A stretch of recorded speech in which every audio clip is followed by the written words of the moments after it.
All right, here's a Monday thought starter just for you. And today I want to talk about change and how to make things better. People have a love-hate relationship with change. Introduce a great new product or feature and you can cruise on the novelty for quite a while. Matter of fact, one of the most asked questions in a restaurant by frequent customers is, do you have anything new? But when you mess with some for no reason and screw things up, people tend to be very upset about it. So change can be exciting if it makes things better for the right reasons and not just to change things. One of the things I'm often asked to do for clients is to make something better than it is now. Sometimes that's a product or marketing campaign. Sometimes it's the whole business altogether. And of course, it's almost never productive to throw out the baby with the bathwater, which is one of those super antiquated phrases, seeing people haven't thrown out bathwater since the invention of indoor plumbing.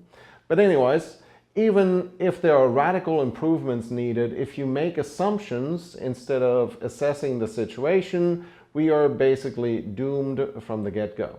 So the first step is always to get data. And sometimes we dive into massive amounts of data: web traffic, product sales, P&Ls, vendor invoices, interviews with staff and customers. Analytics is king of figuring out where to start making changes, because otherwise it's like walking around blindfolded, which will inadvertently have you walking around in circles. Besides, it's much easier to hit the goal when you know where it is and what it looks like. Then we need to identify how to make that change. Who needs to buy into it? If there's an employee change involved, are we prepared for that? Sometimes it's the employee changes that are needed the most. People tend to grow more complacent the longer they have a job, and that sometimes includes executives. I've had to tell company owners that they're part of the problem and that I need them to be part of the solution. Executives often need to be disrupted the most, and it can be painful, but in the long run, very necessary. It's hard to read the label when you're sitting inside the bottle, and it's hard to figure out why your business is struggling if you're working right in the middle of it every single day. Sometimes it's helpful to walk into your business through a different door, to be the customer and not the manager, and try to see what they see, to be an employee for a few minutes and see what they have to say. Then the most important part of change is execution, because people are watching, employees and customers. They're all trying to figure out if the change is good and being done for the right reasons.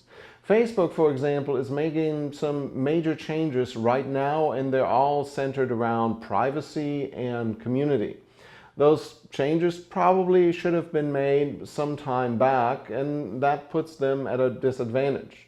So the window of time when change is made is sometimes important too.